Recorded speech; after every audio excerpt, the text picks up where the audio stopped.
Para desarrollar PHP en un ordenador debemos tener en cuenta que PHP es un lenguaje del lado del servidor y por tanto nos hace falta trabajar con un servidor web. Pero montar todo un servidor web para desarrollar programas es algo que, haciéndolo bien, nos puede llevar días enteros, días largos para configurar un servidor bien configurado. Así que existen varios paquetes que nos permiten convertir a nuestro ordenador de desarrollo rápida y fácilmente en un pequeño mini servidor web para poder desarrollar con un lenguaje del lado del servidor y luego poder subirlo correctamente a un servidor web. Desde luego sería prácticamente un suicidio desarrollar a ciegas en un ordenador y luego subirlo todo a un servidor y pretender que funcione a la primera. Es muy difícil no cometer ningún error. Por tanto, hay varios paquetes que nos permiten convertir nuestro ordenador en ese pequeño servidor, pero yo recomiendo un paquete que se llama XAMPP. XAMPP se escribe con XAMPP. Encontramos en la primera página Apache Friends XAMPP, donde además una de las ventajas desde la página de XAMPP es igual hace años. Una de las grandes ventajas es que tenemos el XAMPP para Linux, XAMPP para Windows, XAMPP para Mac OS X y XAMPP para Solaris. Por tanto, existe una versión de este paquete para prácticamente cualquier plataforma que podamos imaginar. Y otra cosa que me gusta es que, aparte de que está para prácticamente todos los sistemas operativos, es que esta versión contiene Apache, contiene MySQL, contiene PHP y Pier, contiene Perl, contiene el módulo PHP, por supuesto, contiene OpenSSL, contiene el gestor de bases de datos, contiene una aplicación para hacer estadísticas de páginas web, contiene también un FTP, SQLite, en definitiva, contiene un montón de paquetes que nos costaría un buen rato de descargar, instalar y configurar, y los instala y configura automáticamente sin que tengamos que hacer nada. Por tanto, voy a pinchar, en mi caso ahora mismo estoy en Windows, así que voy a pinchar XAMPP para Windows, y por aquí abajo, ahora cuando se cargue, lo que hago es download. En el jump off point, en el punto de salto, lo que hago es descargar. Y bueno, pues te puedes descargar el zip que lo descomprimes y ejecutas directamente. Yo normalmente, especialmente si no tenemos muy claro todavía lo que es un servidor web, recomiendo bajar el instalador. Pinchamos installer, son 81 megas y en cuanto acaba de descargarse, en esta página lo descargamos o esperamos o acabamos de descargar. Esperamos a que se descarguen los 80 megas, lo que sea necesario, y al acabar lo que hacemos es doble clic, ejecutar y simplemente seguir todos los pasos. No tiene más complicación, siempre siguiente, siguiente, siguiente, siguiente. La única complicación que tiene el XAMPP es que requiere que tengas el puerto 80 para web y el puerto 21 para FTP de tu ordenador abierto. En principio, esos puertos los debes tener abiertos, por tanto, de normal el XAMPP debe funcionar. Pero hay que tener en cuenta que si en tu ordenador hay instalado ya un servidor FTP, estará ocupando el puerto 21 y por tanto fallará el puerto 21 en el XAMPP. O si, por ejemplo, como hemos comentado anteriormente, te has instalado el Joomla y te has bajado el mini servidor que te propone Joomla, ese mini servidor te ocupa el puerto 80. Y por tanto deberías desinstalar, si tienes instalado ese servidor, antes de instalar el XAMPP. Porque en ese caso, cuando se instale, se dirá que no puede arrancar el servicio web porque otro programa ya lo está ocupando. Pero si no tienes instalado un servidor FTP o un servidor web, lo normal es que funcione sin más. Yo ya lo tengo instalado, por tanto no lo voy a instalar para no machacar lo que ya tengo instalado, y lo que voy a decir es que una vez que está instalado, si aceptamos la instalación por defecto, el XAMPP se instala en la carpeta, y yo no recomiendo cambiarla, en la carpeta C:\XAMPP. No se instalan archivos del programa, por tanto, sino que si saco mi disco duro, saco el disco duro C, compruebo como el XAMPP se ha instalado aquí abajo en la carpeta XAMPP.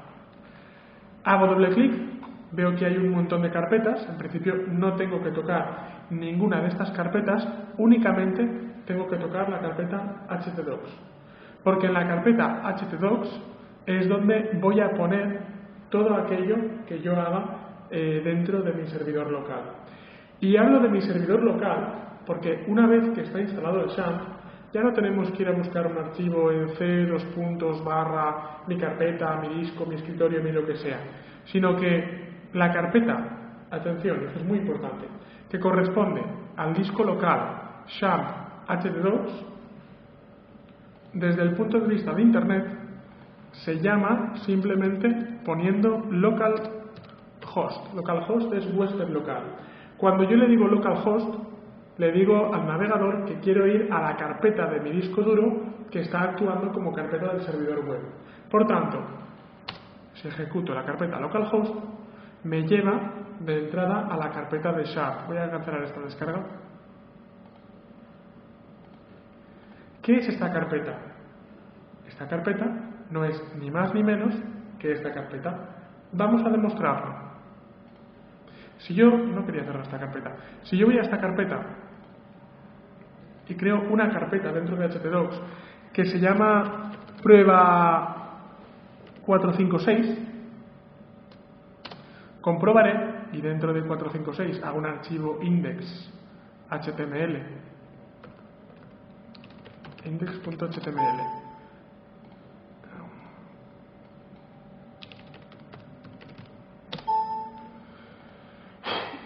Ahora sí.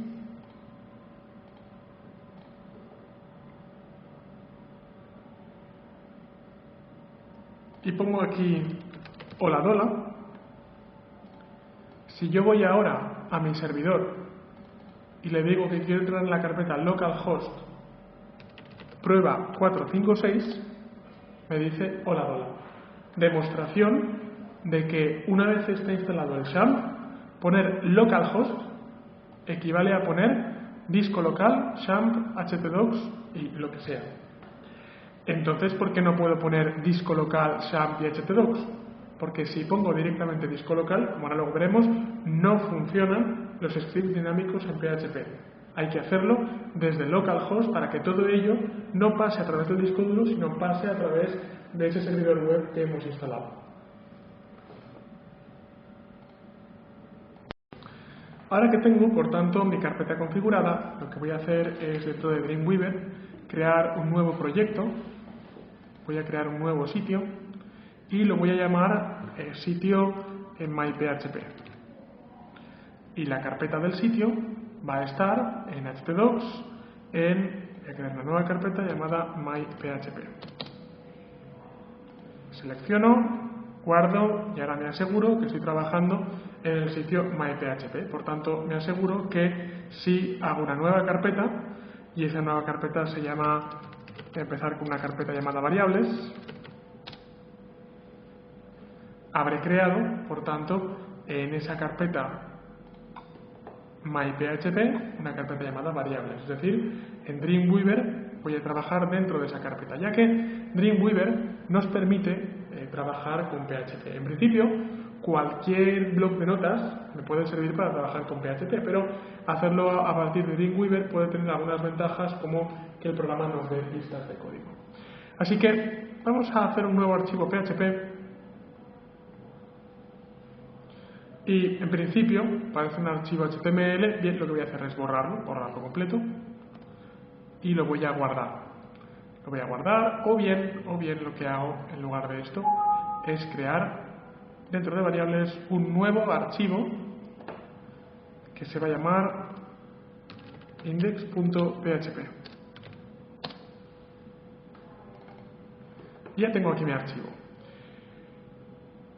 En este caso no se pueden detectar los archivos relacionados dinámicamente, ya que no se ha definido ningún servidor de prueba. Podemos configurarlo o podemos no configurarlo, podemos decirle que directamente vamos a hacer un servidor local de red, carpeta del servidor, es la carpeta XAMPP, si queremos que XAMPP reconozca la carpeta del servidor. Y la URL web es http://localhost. Así que servidor mío, guardo, http, el caché volverá a crearse, muy bien. Y tenemos los archivos relacionados que solo el editor puede detectar. Detectamos y en principio ya está. ¿No se ha podido resolver? Vale, perfecto, vamos a cerrar esto. Lo primero que voy a decir es que un archivo PHP puede contener perfectamente contenido HTML. Por ejemplo, Si yo aquí tengo un head y un body, y dentro del body pongo hola, y voy a archivo, guardar, y vamos a ver cómo vista previa en el navegador Chrome. Sí. No, voy a hacer una cosa, voy a trabajar con esto. Localhost, variables, index.php. Y voy a guardarlo. Vamos a verlo. Dentro de variables, index.php, myPHP. Y tenemos ahí all. Por tanto, tenemos un archivo PHP que contiene sin ningún problema contenido HTML. Pero no al revés. Dentro de un archivo HTML no se puede poner código PHP. Por tanto, si nuestro archivo HTML no tiene código PHP, puede tener la extensión HTML. Pero una sola línea que tenga de PHP y tiene que tener la extensión PHP.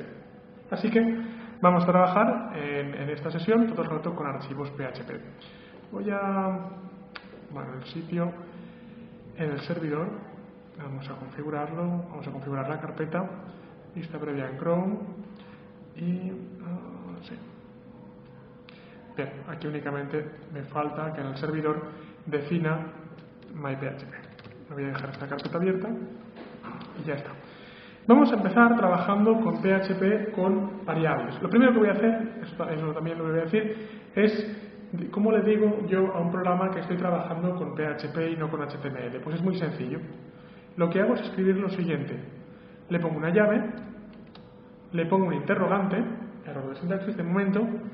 Siempre que pongo una llave interrogante le estoy diciendo que estoy escribiendo un script del lado del servidor y le digo que el script tiene el lenguaje PHP. Por tanto, llave, interrogante, PHP siempre para abrir y interrogante y llave que se cierra para cerrar.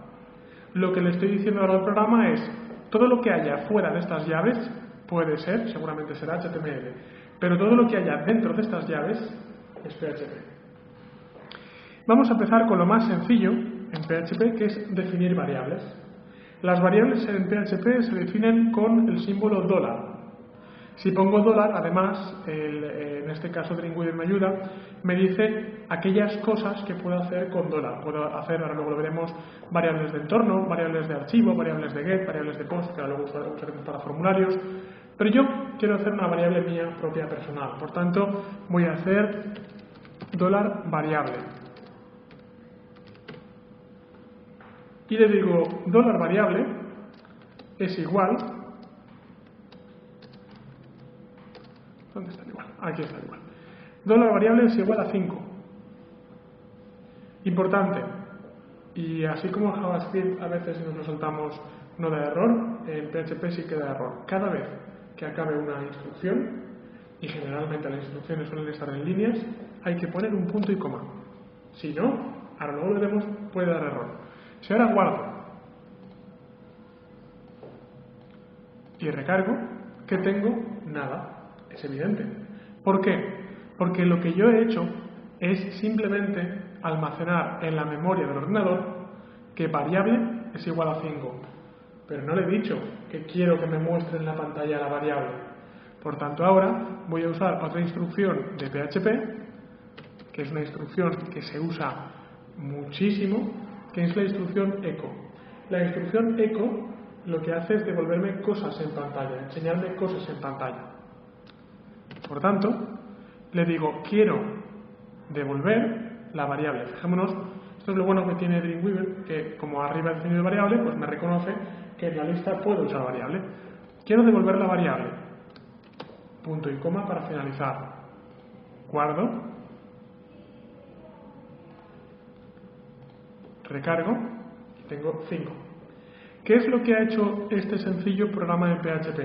Lo primero que ha hecho es almacenar la variable con nombre variable en el valor 5 y luego devolver, quiero que me muestres en pantalla cuál es el valor de la variable. Poco impresionante hasta ahora, ¿a que sí? Vamos a hacer algo un poco más impresionante. PHP es un lenguaje de programación y un programa es una estructura tal que nos permite introducir unos datos de partida, trabajar con esos datos de partida y devolver un resultado. Vamos a hacer una demostración muy sencilla de esto. Para eso voy a crear una segunda variable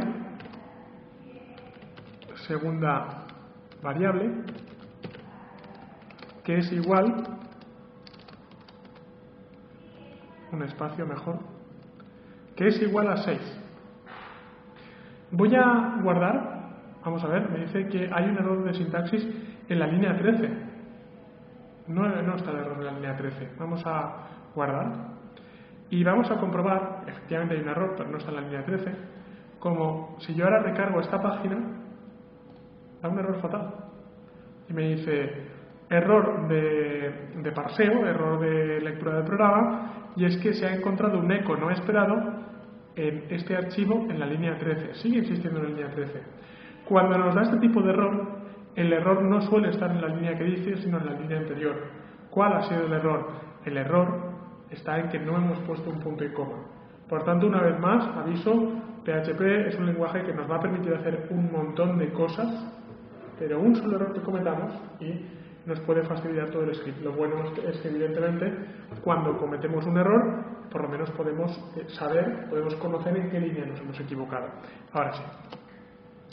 Y ahora le voy a decir que quiero hacer un echo, quiero conocer el valor de variable más segunda variable. Si ahora guardo y ahora recargo la página, encontraré como ahora me devuelve directamente 11. Quizás no sea mucho más impresionante que antes, pero esto ya es un programa. Esto ya es algo que no podíamos hacer con HTML y con CSS. Con HTML y con CSS todo es estático. No podemos hacer operaciones, no podemos hacer cálculos. En cambio, con JavaScript y con PHP sí que podemos hacer cálculos porque son lenguajes de programación. En el caso de JavaScript, lo que podemos hacer son cálculos en el cliente, mientras que en el caso de PHP, los cálculos se realizan en el servidor, que para hacer una simple suma parece que no tenga demasiada importancia, luego veremos que para hacer llamadas a bases de datos y otros tipos de operaciones, pues sí que tiene bastante interés. Vamos a ver, sin tardar más, cómo PHP nos ayuda en combinación con HTML. De esta manera, HTML va a ser la parte que ve el cliente, mientras que PHP va a ser el motor que procesa lo que el cliente manda. Y lo que vamos a hacer es algo muy sencillo, que es una calculadora. Por tanto, yo ahora voy a crear un archivo llamado, nuevo archivo, llamado calculadora. Bien, tengo mayúsculas, bloqueo numérico, calculadora.html. Voy a hacer un primer archivo que es HTML. Lo cargo. Y lo que voy a hacer en este caso es introducir un formulario donde en objetos de... en formulario, introduzco primero un formulario donde le digo, y ahora sí, por fin, que la acción será calcular.php. El tipo de codificación será en principio ninguna y el método, ahora sí, vamos a escoger de momento post, ahora luego lo cambiaremos a get. Pinchamos aceptar, tenemos un form con una acción calcular y con un método post. Y ahora dentro de este form voy a añadir tres campos, evidentemente. Voy a añadir en formulario un campo de texto cuyo nombre va a ser primer operando y un BR.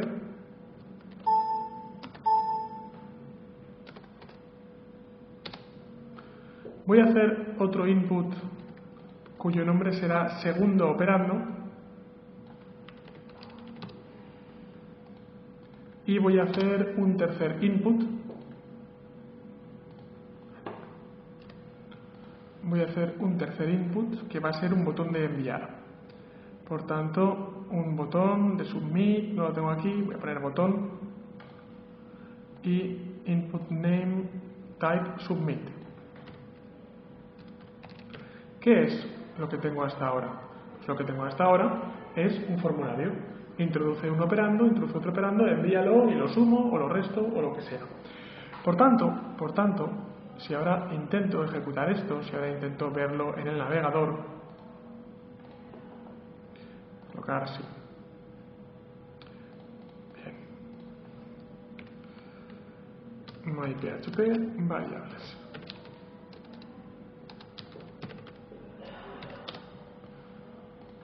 Pulso número 4, pulso número 5, envío y me da un error, evidentemente, porque todavía no existe el archivo calcular.php. Bueno, pues ahora por fin lo que vamos a hacer es crear este archivo. Así que nuevo archivo calcular.php. Voy a crearlo, voy a editarlo, voy a borrar todo el contenido y voy a hacer lo siguiente. Lo primero, evidentemente, es que abro y cierro, eso es lo que hay que hacer siempre primero, las etiquetas de PHP. Y lo segundo es que voy a usar variables, pero un tipo especial de variables que no defino yo, sino que se encargan de recibir los valores que les envía un formulario. Así que voy a crear una variable mía propia que se llame primer operando. Y primer operando no es igual a un valor concreto, sino que primer operando es igual a $, y veo que hay aquí un tipo de variable que se llama post. Recordamos que en el formulario anterior hemos hecho un formulario cuyo método era post, así que uso el tipo de variable post. Si hubiera elegido un formulario con tipo get, elegiría un tipo get. Por tanto, lo que elija en un sitio lo debo elegir en el otro. Así que elijo post y le digo que el índice de la variable es primer operando. ¿Qué es este índice? Pues este índice tiene que coincidir con este nombre de aquí. Así que ya tengo que primer operando es igual a post operando. Segundo operando es igual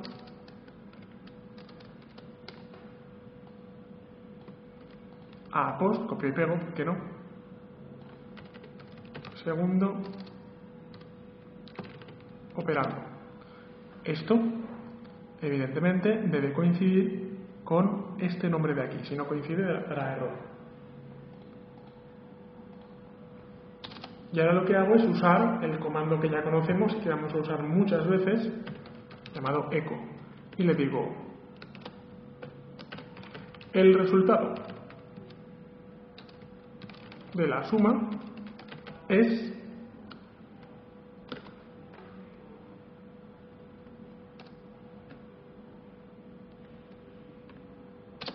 y pongo echo primer operando más segundo operando. Punto y coma para finalizar. Vamos a poner un espacio aquí. Archivo guardar y vamos allá. Esto lo voy a cerrar. Vamos a la carpeta original y volvemos. Si le digo 2 y 3, cuando envío, si no ha ocurrido ningún error, me dice el resultado de la suma es 5. Si le digo 6 y 7, el resultado de la suma es 13. Por tanto, ya tengo un script que es capaz de recoger datos de un formulario y hacer alguna operación con ellos, en este caso una sencilla operación de suma. Para acabar diré que cuando hacemos un echo debemos tener cuidado con lo siguiente. Si lo que estamos haciendo es escribir una cadena de caracteres alfanuméricos, tenemos que ponerlos con comillas. Si lo que hacemos es escribir un número, los números no hace falta que vayan entre comillas. Por tanto, antes he puesto echo 5 y no ha hecho falta comillas. Pero si ahora pongo echo, el resultado de la suma es lo que sea, entonces sí que hacen falta comillas. Otra cosa que voy a decir es que poner muchos echos es un fallo muy común al principio. Por tanto, hay un operador que se llama el operador de encadenación. El operador de encadenación lo que hace es permitirnos encadenar, nos permite juntar esto y esto sin tener que usar varios echos. ¿Cómo se hace? El operador de encadenamiento en PHP es un punto, ya está. Por tanto, si pongo aquí punto, paréntesis y pongo esta operación, me puedo ahorrar este eco. Y el punto lo que está haciendo es decir, cuando acabes esto, luego ponle esto otro. Comprobémoslo. Archivo, guardamos. Y si ponemos, por ejemplo, 8 y 9, nos dice que el resultado de la suma es 17, porque lo que está haciendo es, en una sola línea, devolver esta cadena y a continuación realizar una operación aritmética, en este caso de suma. Además, las operaciones aritméticas son realmente sencillas en PHP, como en la gran mayoría de lenguajes de programación, ya que el signo más lo que hace es sumar, el signo menos, evidentemente, lo que hace es restar. Voy a poner 8 y 9, ahora dirá que suma, pero ya no suma. Evidentemente, como estoy restando, ahora es menos 1. 8 menos 9, menos 1. Si en lugar de poner un... Vamos a ver, ¿dónde estás? Aquí. Si en lugar de poner un menos pongo un asterisco, el asterisco en la gran mayoría de lenguajes de programación equivale a multiplicar, 8 y 9 es 72, y si pongo una barra, mayúsculas 7, lo que obtengo es 5 y 6, lo que obtengo es la división de 5 partido 6.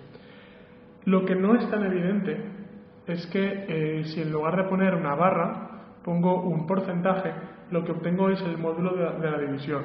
¿Qué es esto? Voy a poner un porcentaje y voy a guardo,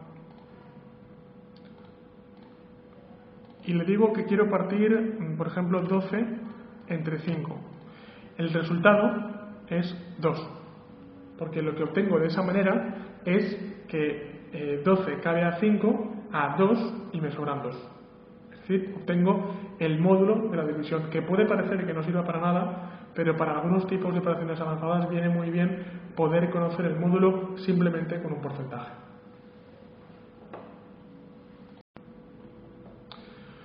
Un elemento muy interesante de PHP, que nos puede servir para añadir un poco de dinamismo a nuestra página web, es el comando date.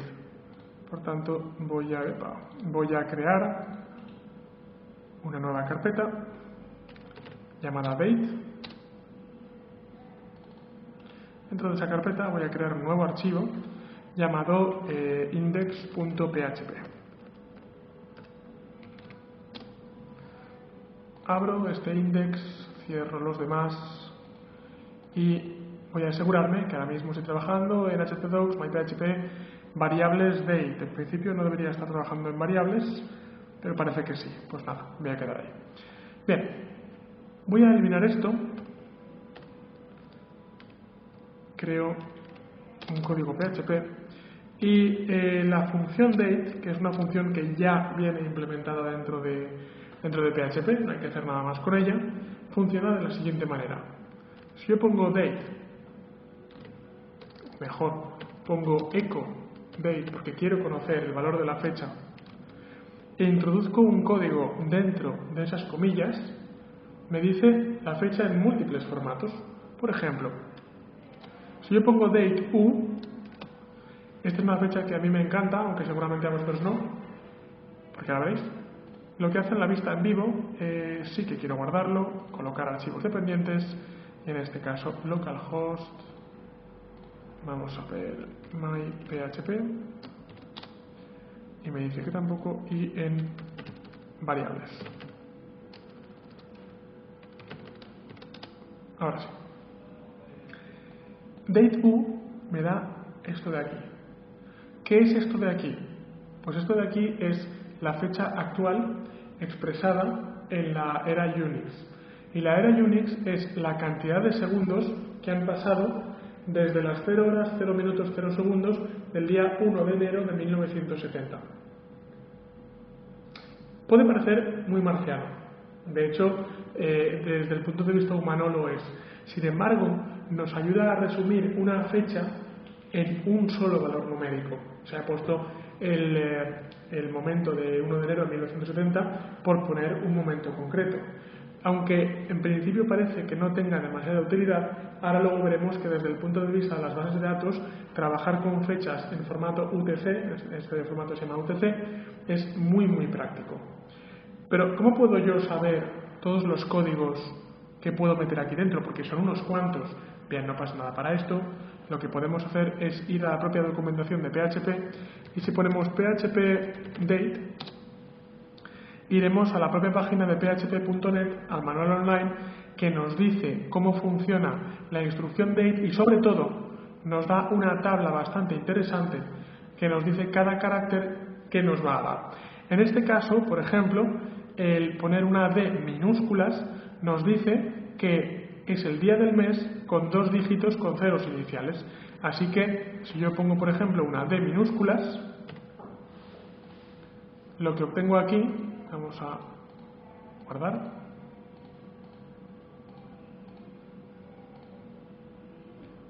bien, otra vez, vamos a ver, localhost myphp, diales. Y lo que obtengo es 22. Hoy es día 22.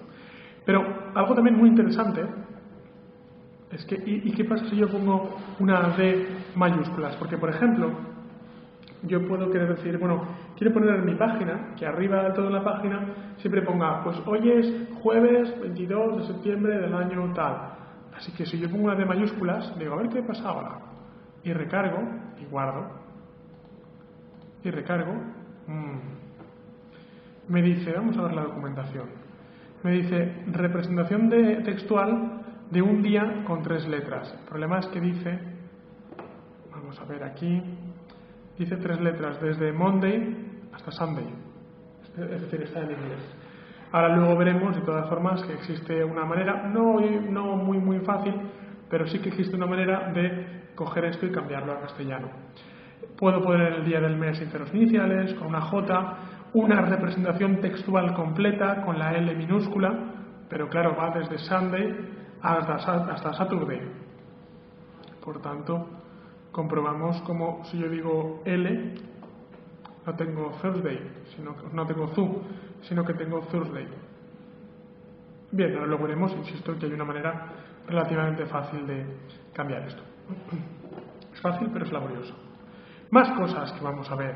Pues, por ejemplo, tenemos para las semanas, tenemos para el mes, tenemos para el año, si es bisiesto, el número de año en formato ISO, una representación numérica con los 4 dígitos, de 2 dígitos. Así que yo, por ejemplo, voy a hacer lo siguiente. Voy a hacer date Y para que me diga el año. Encadeno con unas comillas para tener un espacio. Incluso si queréis, lo que puedo hacer es poner un guión. Y ahora punto para encadenar, siempre que encadeno cosas pongo puntos, pongo otra vez date. ¿Cuál es el mes? Creo que era la M minúsculas. Vamos a verlo. Guardo, recargo y me dice 2011-9. Recordemos que el guión es expresado en esa cadena de caracteres alfanuméricos. Y ya que estamos, lo voy a copiar y lo voy a pegar. Y ahora quiero date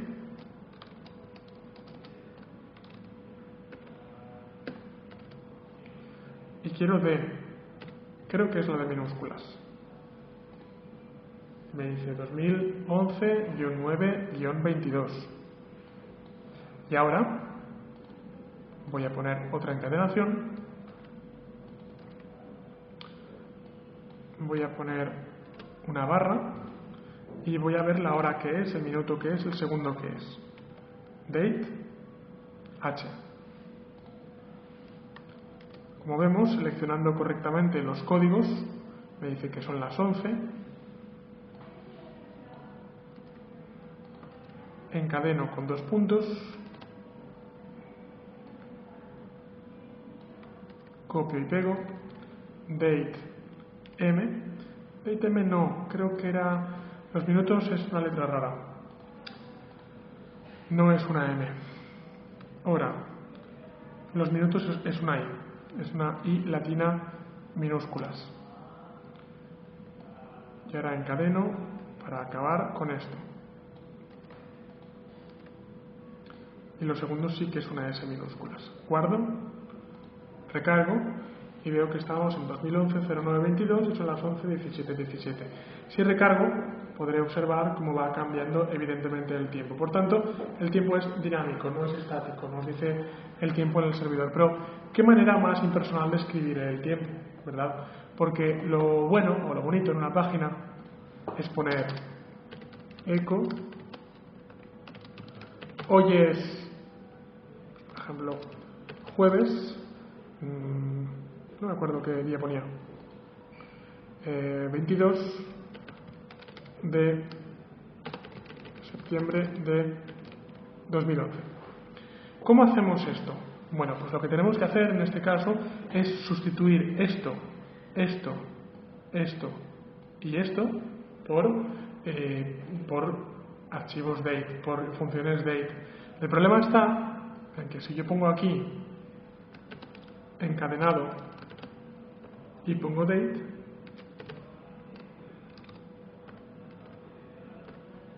y recordamos que era una D mayúsculas, creo, y recargar. Hoy es Zu. Bien, vamos a ver. Vamos a ver, representación textual del día, 3 letras, una L minúscula será. Guardo, recargo, hoy es Thursday. Bien, vamos a volver, hoy es Tuesday, el día es de septiembre, pues en lugar de septiembre quiero que PHP me diga el mes, y el mes es representación textual completa como January o March, una F mayúsculas. F mayúsculas de 2011, una Y mayúsculas. Ya puedo borrar esto. Y si ahora guardo y recargo, hoy es Thursday, 22 de septiembre de 2011. Tenemos ya una fecha que irá cambiando día a día, lo cual contribuye a dinamizar nuestras páginas. El único problema, al que ahora daremos solución, es que la mitad de la frase está en castellano y la otra mitad está en inglés porque nos la ha dado el programa. Ahora vamos a ver cómo solucionar esto. En este date no hemos puesto un punto y coma, cosa que es una mala costumbre, y aún así no ha generado error. No ha generado error porque esta instrucción es la última antes del cierre del script. Si ahora pusiera yo aquí abajo eco hola, fallaría. No fallaría por esta, sino fallaría por no haber puesto un punto y coma aquí. Por tanto, sigo insistiendo, si ahora hago esto, no hay errores de sintaxis, aunque técnicamente esto no sea un error, es una mala costumbre. Por eso lo que voy a hacer siempre es poner puntos y coma. Aún así, seguro que tarde o temprano me olvidaré de poner alguno y generará error, y si no me lo dice Dreamweaver, me lo dirá el propio navegador. Así que ahora tengo un problema, y es que en el eco lo que voy a hacer es guardar y tener mi fecha en bilingüe. Yo no quiero esto, yo quiero que o está en inglés o está en castellano. Lo que voy a hacer es usar una estructura de control. Hay múltiples estructuras de control en PHP, pero una de las más sencillas y de las más fáciles de entender es la estructura if condicional, es decir, la estructura si. La estructura si condicional dice lo siguiente: if, como en inglés, evalúo lo que hay en el paréntesis, de momento no hay nada, ahora pondremos algo, y le digo, si lo que hay en el paréntesis es cierto, entonces ejecuta lo que hay dentro de estas llaves. Si no, si es falso, ejecuta lo que hay dentro de estas llaves. Así que le puedo poner, por ejemplo, if date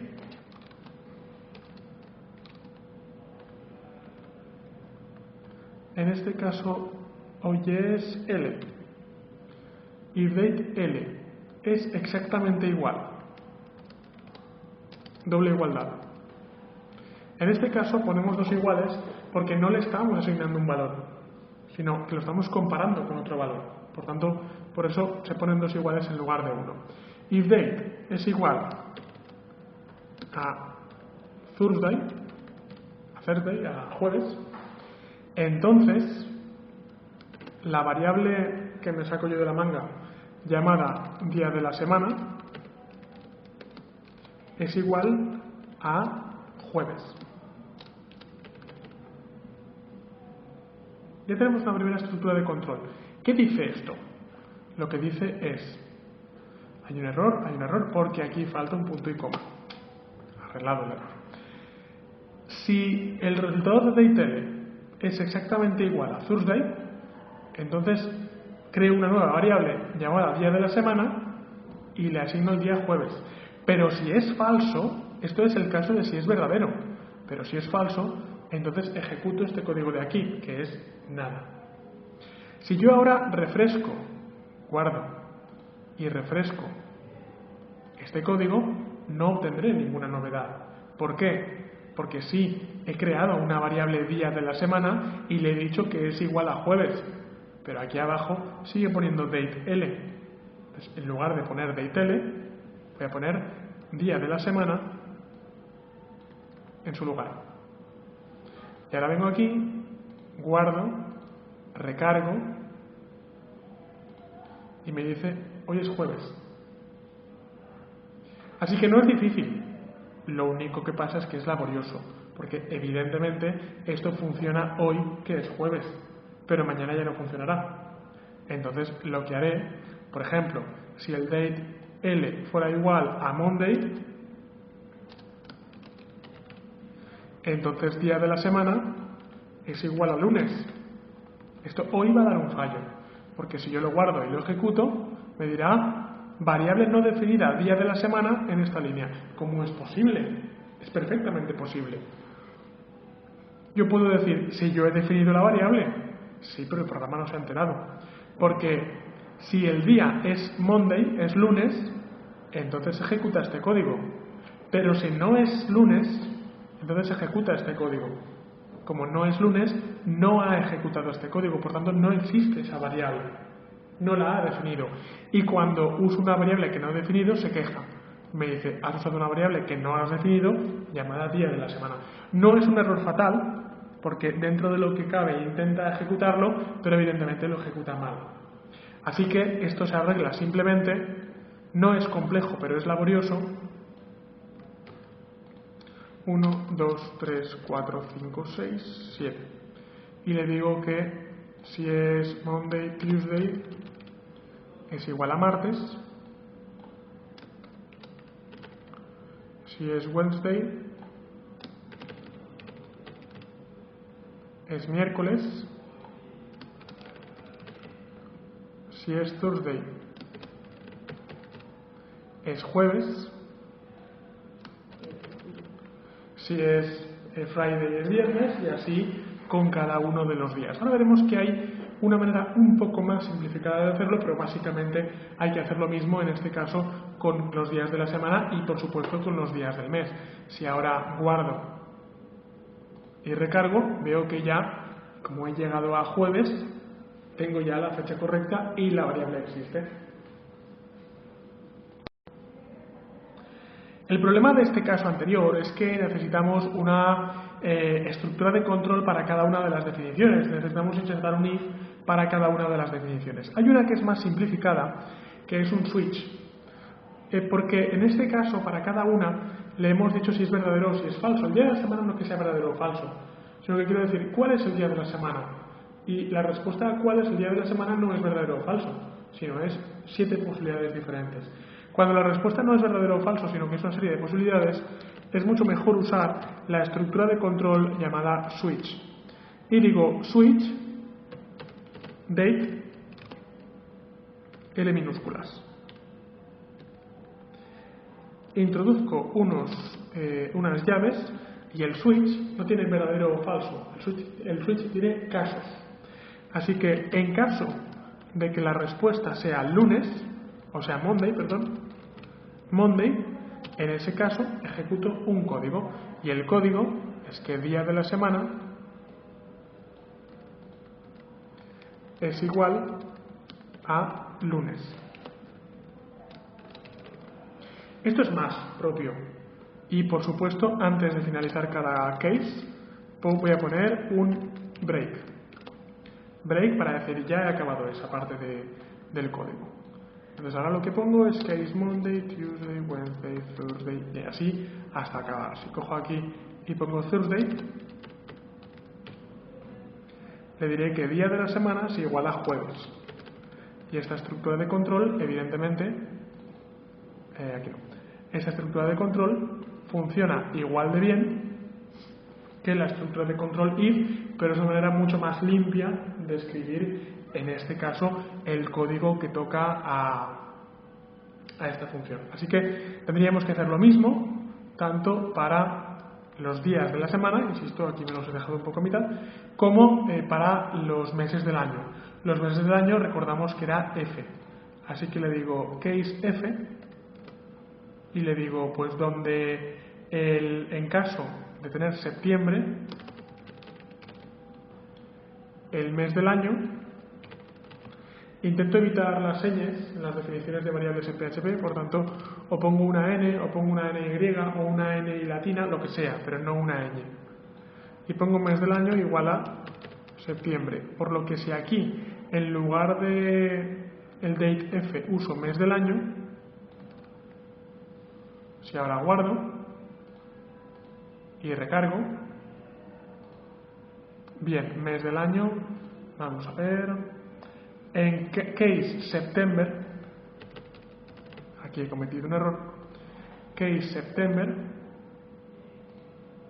y me dice que es jueves 22 de septiembre de 2011, porque en este caso con la F lo que he hecho es decirle al programa que, aquí está, si el caso es septiembre, si el date F es igual a September, la variable mes del año es igual a septiembre. Bien, esto se puede complicar, puede resultar un código bastante más extenso si acabamos de escribir los días de la semana y los meses del año. Y lo que voy a hacer ahora es lo siguiente. Lo que suelo querer normalmente cuando escribo código PHP es encapsularlo todo en funciones y más adelante en objetos para más adelante poder reutilizar el código. Así que voy a usar una función, voy a encapsular todo esto dentro de una función y para eso uso la palabra reservada function llamada dime la fecha. Dime la fecha es un nombre que yo me acabo de inventar. Como es una función que de momento paso sin parámetros, le pongo paréntesis vacíos porque no meto parámetros dentro de esa función. Y ahora pongo una llave por aquí y una llave al final. Voy a coger todo esto y le voy a decir que le meto un poco de sangría para dejar claro que todo esto depende de esto, que todo este código depende de función. Una cosa muy divertida. ¿Cuál es el resultado de esto? Pues el resultado de esto es ninguno. Si yo guardo y recargo, no veo nada. ¿Por qué? Porque yo no estoy usando ese código. Lo único que he hecho es encapsularlo dentro de una función para usarlo más adelante. ¿Cómo llamo yo a una función? Bueno, pues para llamar a una función, simplemente lo que tengo que hacer a continuación es poner dime la fecha sin parámetros. Y si yo ahora guardo y recargo, veo que hoy es jueves 22 de septiembre de 2011. Puede que parezca que no tenga mucho sentido lo que acabo de hacer, porque diré, bueno, si has obtenido lo mismo, ¿para qué lo has metido dentro de una función? En el siguiente vídeo vamos a ver cómo sí que tiene mucho sentido.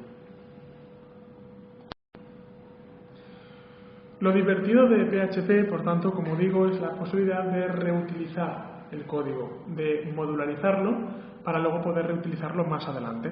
Así que yo voy a borrar la llamada a la función y voy a llamar a este archivo, a ver si le puedo cambiar el nombre. No, lo voy a guardar como en date, lo guardo como dime la fecha.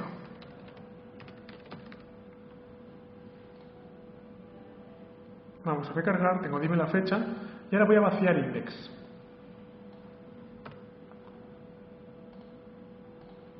¿Qué tengo aquí? Bueno, tengo, dime la fecha. Wow, no. Quieto. Vale. Voy a guardar. Bien, este es dime la fecha. Y ahora estoy abriendo, ahora sí, index. Este es index. Supongamos que yo tengo un index. Y dentro de ese index yo quiero recuperar esa fecha. Pues yo no tengo que copiar y pegar todo ese código, sino que a mí me gustaría escribir un trozo de código de PHP y decir, dime la fecha, con paréntesis, punto y coma. Esto es el objetivo de PHP. Solo nos falta escribir una pequeña línea, porque ahora mismo eso no lo va a reconocer. Si yo ahora guardo y recargo, el programa me dice, has hecho una llamada a una función no definida. Dime la fecha en esta línea. Claro, porque es cierto que he escrito la función en el otro archivo, en dime la fecha, pero este archivo index.php no tiene por qué conocer las funciones que hay en el resto de archivos. Para eso uso una instrucción mágica llamada include. Include lo que hace es decir, oye, llama a este archivo y mira lo que tiene. Y le digo, include, dime la fecha, .php. Si ahora yo guardo y recargo, hoy es jueves 22 de septiembre. ¿Qué pasa en este caso? Pues que tú escribes una sola vez todo este trozo de código y ya lo tienes para siempre. Y en cualquier proyecto, tú simplemente lo pegas, el archivito, y le dices, incluyo el archivo, dime la fecha, y cuando me dé la gana, llamo a la función. Y cuando yo llamo a la función, el programa sabe que automáticamente tiene que ejecutar todo el código que hay dentro de la función dime la fecha, que es el primer switch, es el segundo switch y es el eco. Pero tú no ensucias tu código. Tú simplemente pones dime la fecha y ya se ocupará el programa de hacer el resto. Vamos a trabajar ahora con bases de datos y para eso tengo instalado en este sistema, gracias al SHAM, un servidor de bases de datos MySQL. Porque la base de datos no es la única que se puede conectar con PHP, pero la base de datos generalmente preferida suele ser la de MySQL. Así que lo primero que me hace falta es algo que me permita gestionar de la manera más fácil posible MySQL. Y yo tengo especial preferencia por una aplicación que se llama phpMyAdmin. Si pongo phpMyAdmin en Google, MyAdmin, me lleva a la página oficial, phpMyAdmin.net, aunque tengo uno instalado, me voy a bajar el último, yo tengo el 344, pero me voy a bajar el 345. Me lo bajo en zip, me lo bajo y, por supuestísimo, lo voy a pegar en mi carpeta de htdocs, que es mi carpeta del servidor. Vemos que ya tenía el 344, me bajo el 345. Así que lo guardo, no ocupa casi nada, 5,6 megas. Y lo voy a instalar. Realmente instalar phpMyAdmin es tan sencillo como simplemente descomprimirlo. Y ya está, ahora lo veréis.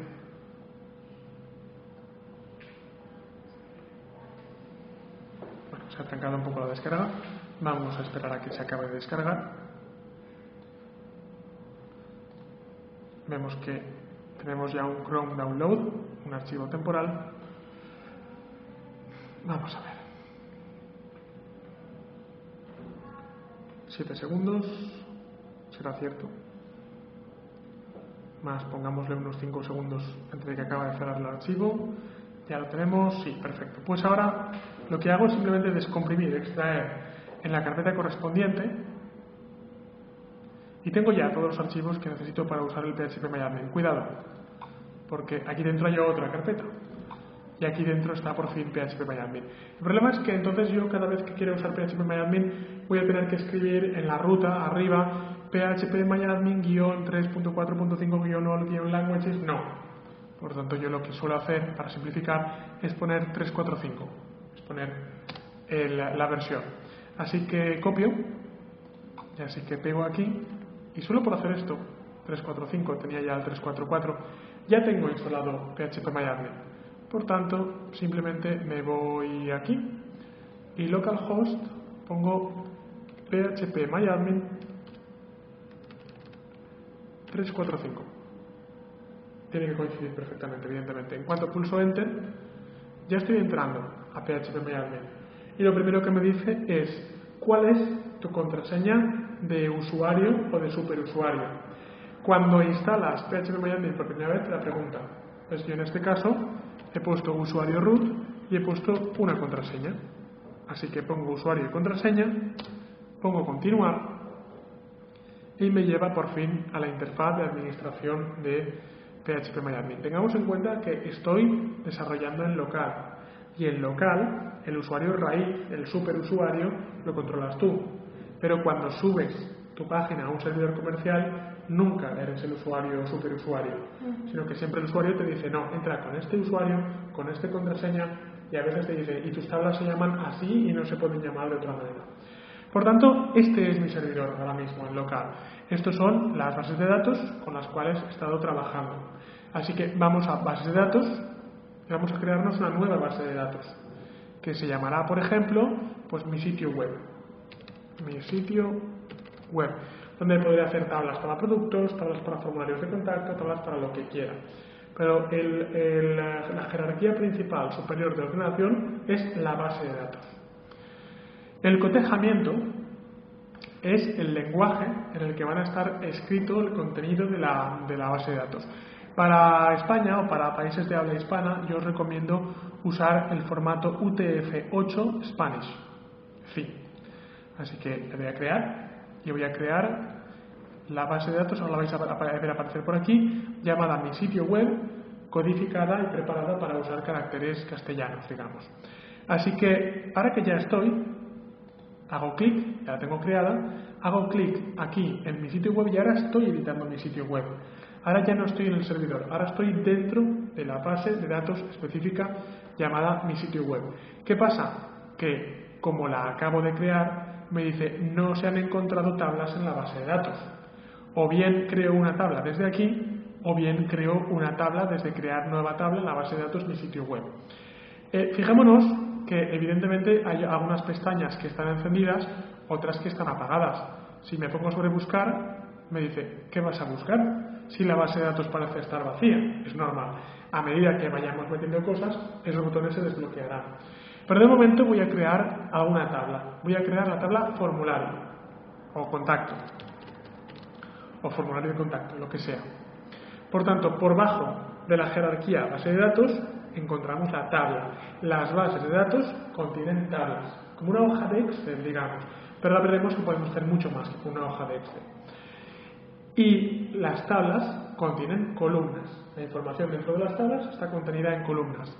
¿Qué datos necesito yo para un formulario de contacto? Bueno, lo bueno es que no estoy obligado a conocer el dato, aunque teóricamente, según las teorías de diseño de base de datos, debería conocerlo antes de meterme a crear una base de datos. Pero pongamos que no lo conozco.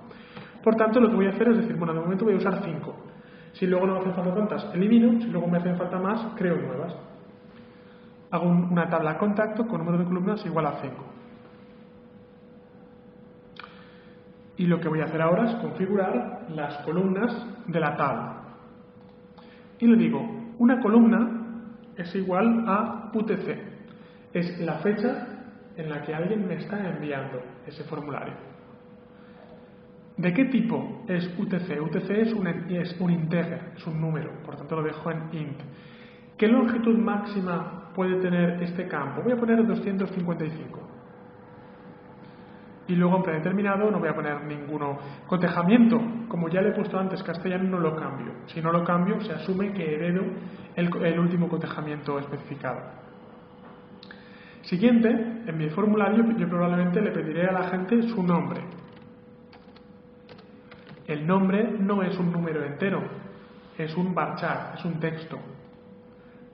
El nombre yo creo que difícilmente tendrá más de 255 caracteres.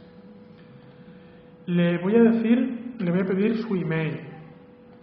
Le voy a decir que es un varchar, no creo que el email de alguien tenga más de 255 caracteres.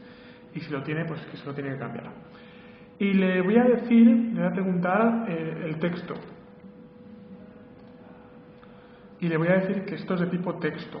y que tiene 2048 caracteres. Y le voy a preguntar si se suscribe al boletín de noticias. Boletín, y esto va a ser pues un texto que será sí o no, por tanto con 2 caracteres me sobraría, pero bueno, voy a poner 255 porque más vale que sobre que falte en este caso. Así que ya tengo mis 5 columnas, podría poner más, podría agregar columnas, podría quitar columnas, en este caso me voy a quedar así. El motor de almacenamiento lo dejo siempre en InnoDB, ahora luego explicaré cuál es la diferencia entre usar InnoDB o cualquier otro motor, pero si no sabemos, elegimos InnoDB. Y le digo guardar. Y ya tengo una tabla en la base de datos. Tengo una tabla de datos, una base de datos, mi sitio web, tengo una tabla contacto que tiene estas columnas. Tiene, veamos, contacto. Tiene UTC, tiene nombre, tiene email, tiene texto y tiene boletín.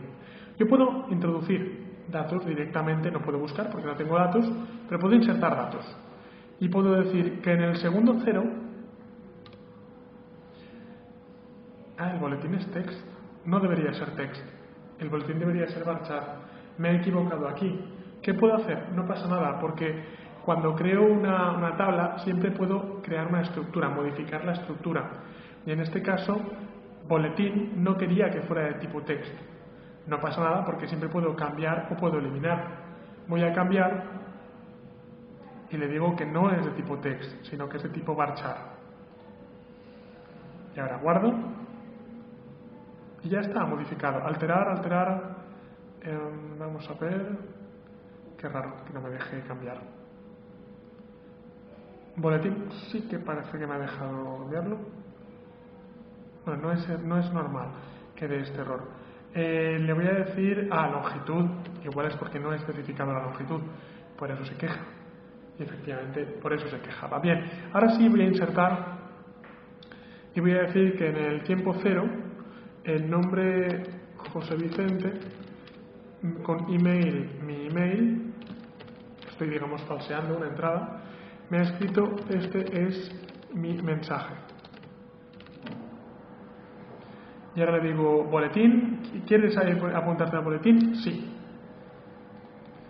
Continúo y ya tengo por fin un registro. Fijémonos, este es el comando SQL, pero esto es lo que nos evita precisamente PHP-MyAdmin, tener que conocer esta sintaxis. Hace esto a través de menús. Bien, si ahora voy a examinar, comprobaré como ahora mi base de datos ya no está vacía, sino que ya tengo un primer registro incorporado dentro de la base de datos. Lo he hecho falseado, lo he hecho desde dentro de aquí. Ahora veremos a continuación cómo hacerlo desde PHP. A continuación, lo que vamos a hacer desde PHP es crear un script que nos permita saber qué usuarios han introducido algo en esa base de datos. Por tanto, voy a crear un sitio nuevo, voy a crear, una carpeta nueva que se llame base de datos, lo voy a colocar en la carpeta del sitio,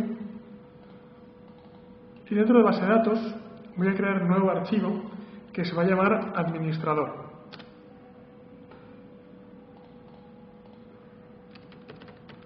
Administrador se encargará de ver los mensajes de esa base de datos, de tal forma que yo no necesite escribir o entrar dentro de MySQL, sino que con una simple página web yo pueda ver esos mensajes. Así que administrador va a tener el siguiente código. Es un archivo, no es HTML, es un archivo, por supuesto, PHP.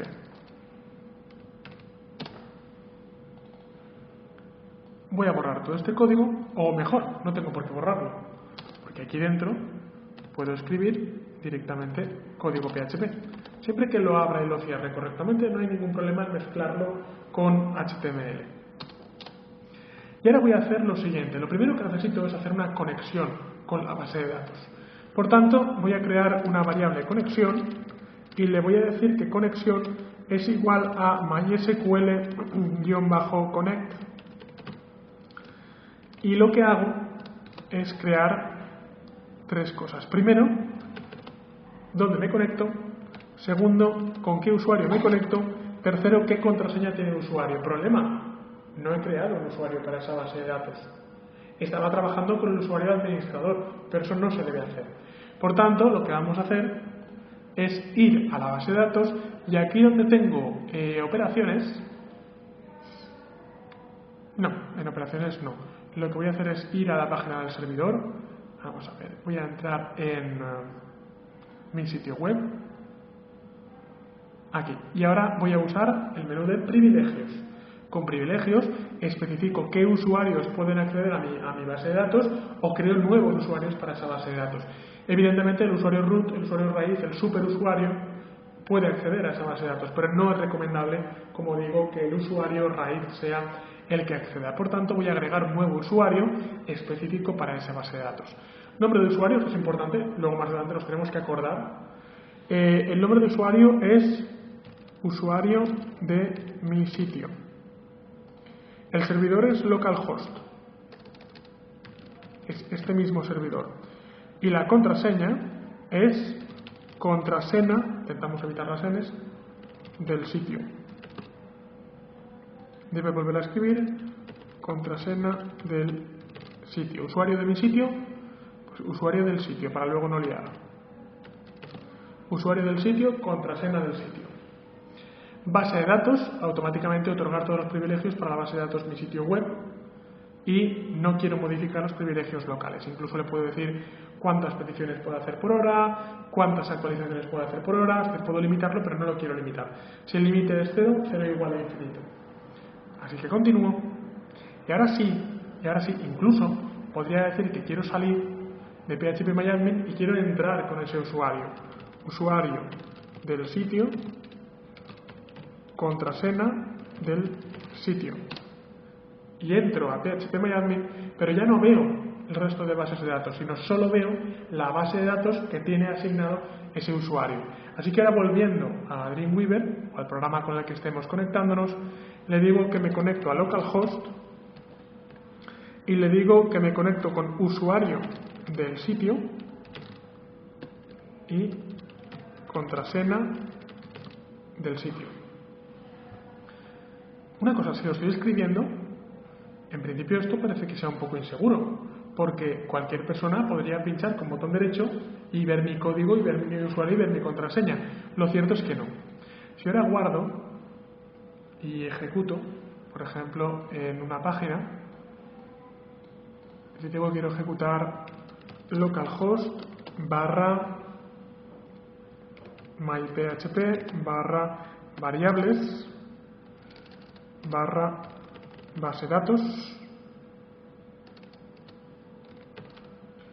barra administrador.php. Lo divertido es que si yo pulso botón derecho ver código fuente de la página, yo no veo el código PHP. El código PHP queda oculto al cliente. Y esto es lo que hace que, siempre se puede craquear evidentemente, pero es difícil craquear un servidor. Y esto es lo que hace que PHP sea un lenguaje muy seguro en el cual puedo escribir usuarios y contraseñas de lo que quiera, porque todo eso no se va a transmitir al cliente, sino que todo eso se queda en el servidor. Por eso es un lenguaje del servidor.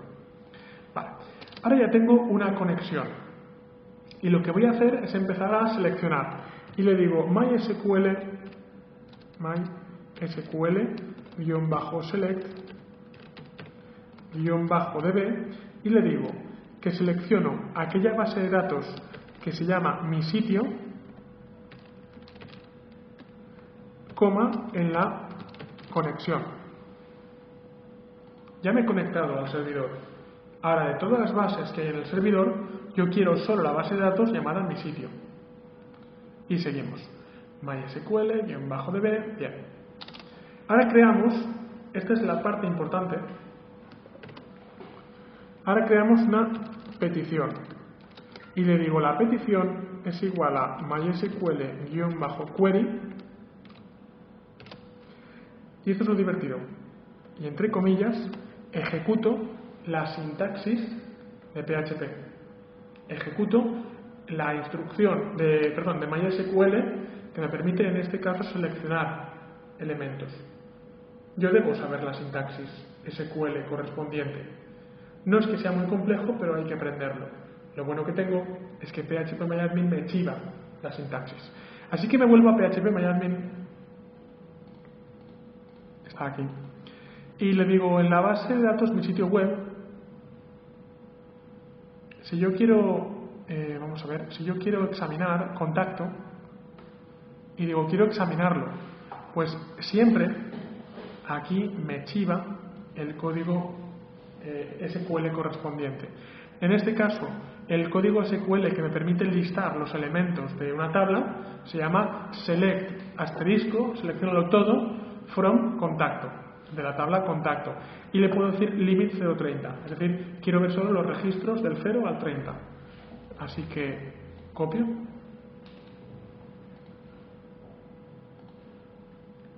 Pego. Y ya está. Por tanto, sí, vale, debería saber MySQL, debería saber SQL, lenguaje SQL, pero si no lo sé, puedo usar phpMyAdmin para que me chive el contacto. Fijémonos, selecciónalo todo, asteriscos todo, de la tabla contacto y muéstrame solo del registro de 0 al registro 30. O sea que en lugar, en todo caso, SQL es un lenguaje bastante sencillo, es prácticamente como hablar en inglés. Bien, ya tengo por aquí la petición y ahora voy a usar una estructura de control llamada while, que va a decir, donde una variable que acabo yo de crear, que se llama fila, es igual a mysql-fetch-array de la petición para cada uno de los registros le digo dime echo fila matriz y dime quién es, atención, me voy a phpMyAdmin, dime quién es el UTC. Vamos a ver si esto funciona. Guardo, está en vivo, sí, administrador, no ha encontrado, no pasa nada, así que me voy a myphp variables. Y en este caso me dice que me falta algo. En la línea 19 tengo un error. Y me dice mysql-fetch-array, me pide algo. Y esto es porque la conexión no se ha realizado correctamente. A la conexión en localhost, usuario del sitio, contraseña del sitio. Mi sitio en la conexión. Vamos a ver, aquí lo que voy a hacer es borrar unas cuantas cosas. Sí, lo que voy a hacer es eliminar estas comillas. Si elimino estas comillas y ahora guardo y recargo, vamos a eliminar esto, el limit, voy a poner esto, a ver si ahora, y recargo, vamos a ver. Porque en la línea 17... Sí, no pasa nada. De todas formas es el error que tenía antes. Y recargo. Vamos a comprobar que también falla administrador. Bien, sigue dando el error. Vamos a ver dónde se encuentra. Bien, el error era tan sencillo como que simplemente la base de datos no se llama mi sitio, no se llama sitio web, sino que se llama mi sitio web. Por tanto, voy a Dreamweaver y le digo que es mi sitio web. Y a ver si ahora guardo y ahora recargo y ya tengo aquí 0. ¿Por qué pone 0? Pues porque he pedido la fila UTC y recordemos que la fila UTC era 0. Por eso lo que voy a hacer ahora es repetir todo este código y bueno, voy a encadenar. Por ejemplo, voy a poner encadeno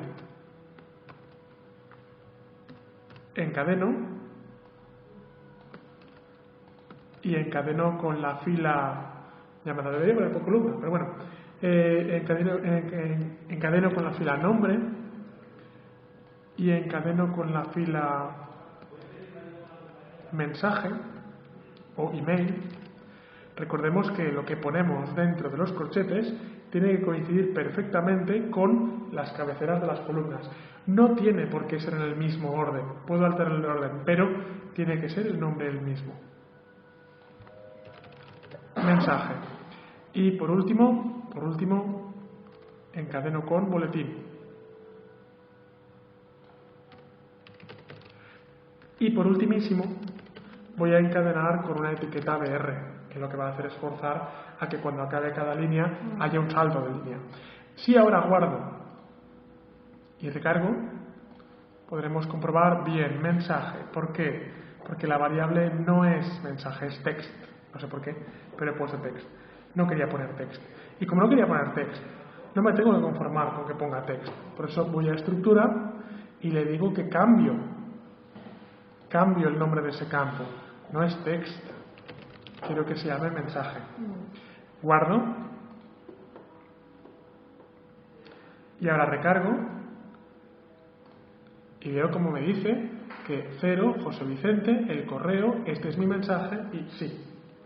Por tanto, lo puedo separar también con guiones para verlo más claro.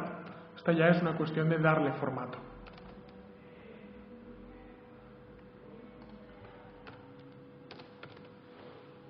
Y si ahora guardo y recargo, observo que ya tengo... Y lo interesante es que tengo, por tanto, un script, tengo ya una página web que lo que hace es ir a la base de datos, coger los datos y devolvérmelos. Comprobamos otra vez, además, que si voy a insertar y le digo, pues en el segundo 1, el nombre, o en ese segundo, el nombre Manuel con email manuel@manolo.com, ha insertado este es otro mensaje. Y en el boletín no quiere boletín. Continúo y cada valor que se inserte en la base de datos, cuando yo ejecute el script, será devuelto en la pantalla. Como podemos comprobar, lo que obtengo es un script en PHP que me devuelve el contenido de la base de datos. Hay una cosa que no estoy haciendo, que no es obligatorio, pero es una muy buena costumbre, que es poner MySQL-close de la conexión. En principio lo hace automáticamente, pero es bueno que se lo digamos nosotros manualmente. Cuando acabes, cierra. Y ahora, por último, en esta pequeña zona de administración, lo que voy a hacer es quitar todo esto y meterlo todo dentro de una tabla, porque queda un poco desordenado ponerlo así. Por tanto, voy a poner un eco y aquí voy a tener que escribir un poco de HTML. Voy a escribir tr, cierro tr, td, cierro td, y voy a poner un td para cada uno de los elementos de la página. Tenemos 1, 2, 3, 4 y 5, así que 1, 2, 3, 4 y 5. Y en medio pongo, recordamos, encadeno. Bien, lo voy a rehacer y aquí en medio encadeno. Dice que hay un error. En principio no hay ningún error. Ya está. 1, 2, 3, 4 y 5. Y aquí corto y meto el UTC. Aquí corto y meto el nombre. Voy a poner el código para verlo mejor. Nombre. Aquí corto y pongo el email. Aquí corto y pongo el mensaje. Aquí corto y pongo el si quiere boletín o no. Y por último me cargo esta línea que se ha convertido en un desecho y ya no me sirve realmente para nada. Recordemos que no puedo arrancar una fila sin haber arrancado una tabla. Echo table. Y al finalizar, echo table. Aquí abro una tabla, aquí cierro una tabla y aquí creo una fila con columnas para cada uno de los registros. Voy a decirle que table border igual a 1, va a ser un borde muy feo, pero por lo menos se va a ver correctamente. Y si voy a vista en división y recargo la página, comprobaré como ahora estoy recuperando el contenido de la base de datos y además lo estoy maquetando en una tabla en HTML. Pero no estoy contento con la estructura de esta base de datos, porque yo además, sin que el cliente lo sepa, yo quiero, cada vez que alguien me manda un correo en un formulario, yo quiero capturar su IP y quiero capturar su navegador. Porque, ¿y si alguien me escribe alguna barbaridad en un mensaje? Pues quiero tener una IP para poder luego rastrear a esa persona. Así que lo primero que necesito, evidentemente, es ir a mi base de datos y alterar la estructura. Porque mi base de datos, mi tabla, ahora mismo no está preparada para almacenar la IP y el navegador. Y lo que voy a hacer es decir que voy a agregar 2 columnas al final de la tabla, continúo, y esas 2 columnas son la IP y el navegador, que van a ser las dos de tipo varchar, con una longitud máxima de 255 caracteres. Vemos cómo guardo, y ahora si me voy a examinar, observaré cómo esas 2 columnas IP y navegador quedan añadidas. Evidentemente no tiene nada de contenido los registros que ya tenía, pero el caso es que ya existen. Y ahora por supuesto, voy a actualizar, voy a hacer una cosa, voy a editar en línea, voy a poner aquí A y B, guardo, edito en línea, y aquí pongo C y D, y guardo. Claro, el script de PHP evidentemente todavía no se ha enterado de estos cambios, pero ahora vengo aquí y copio este TD y le digo, mira, también quiero ver la IP y el navegador.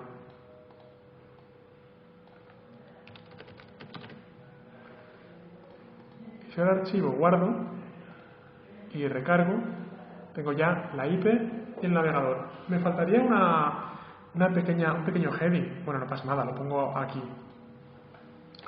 Pongo TR y pongo varios THs.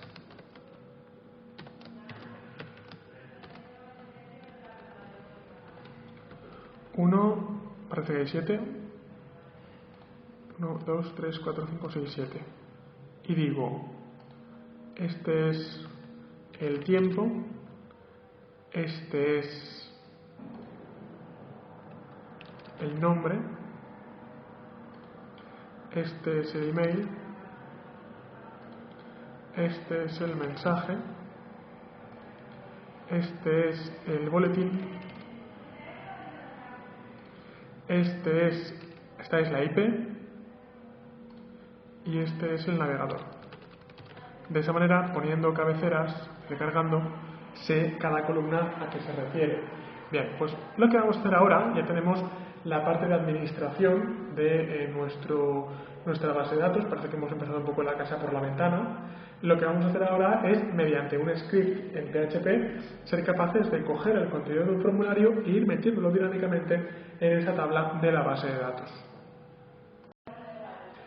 Y ahora nos queda la parte más interesante, que es la parte de diseñar un formulario tal que cuando alguien lo rellene automáticamente se inserte el contenido del formulario en la base de datos.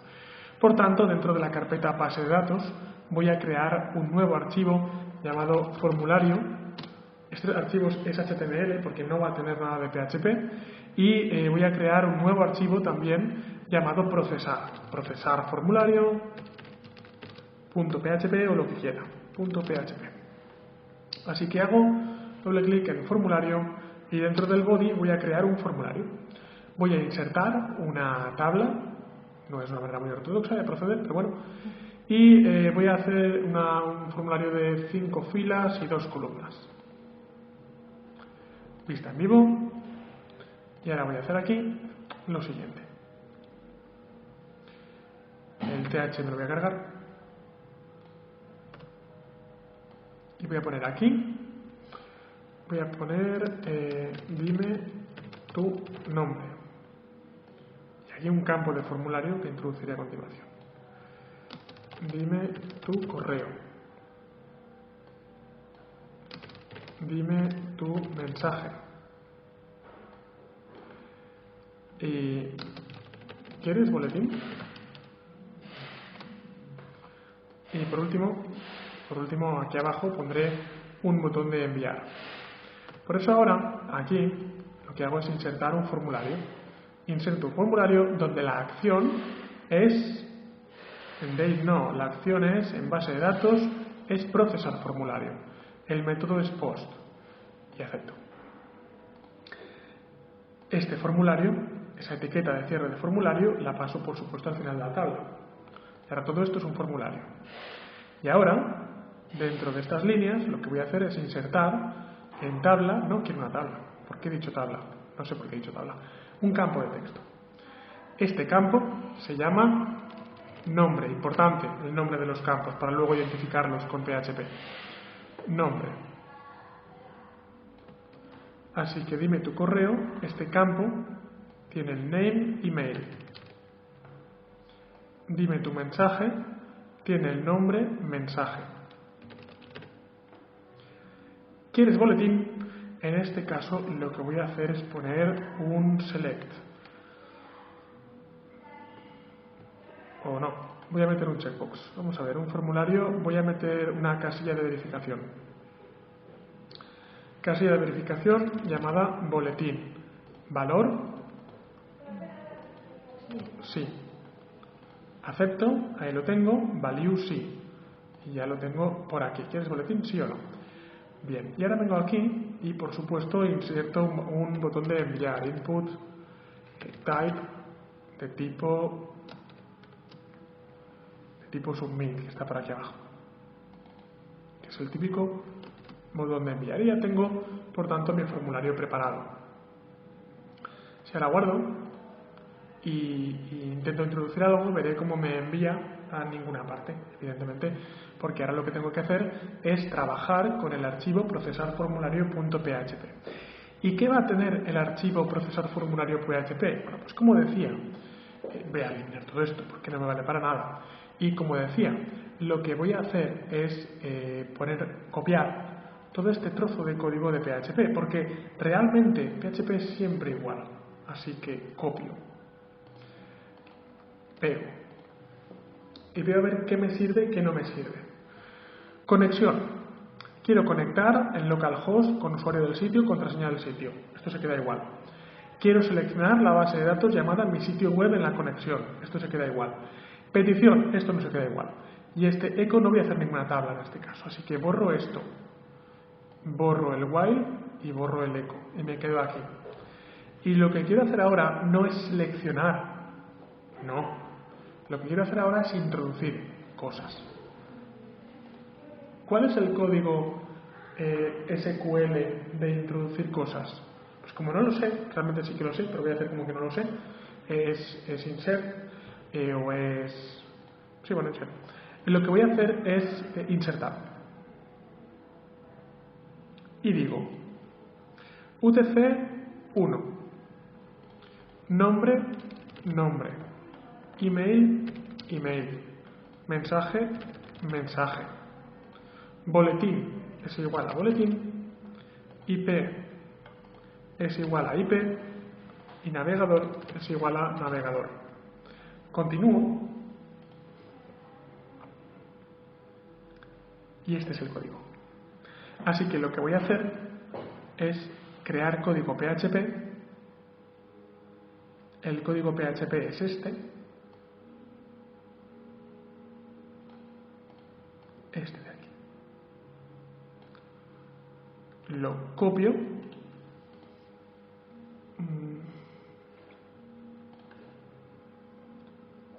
lo pego,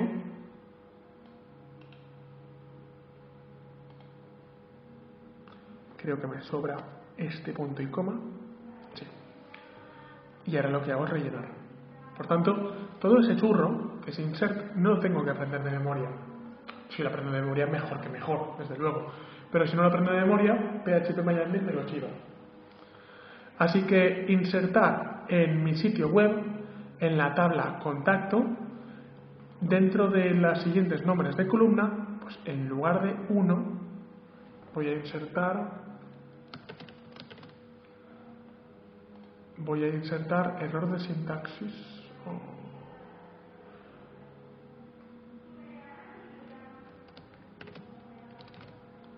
Vamos a ver.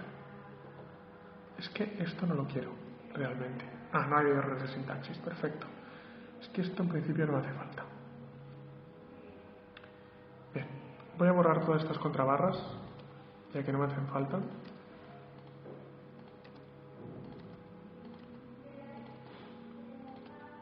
Y lo que voy a hacer ahora directamente,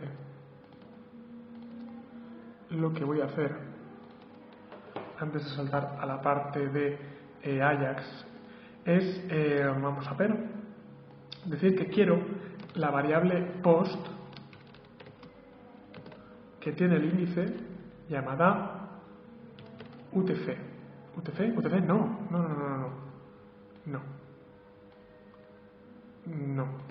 En lugar del nombre, quiero nombre. La variable post llamada nombre.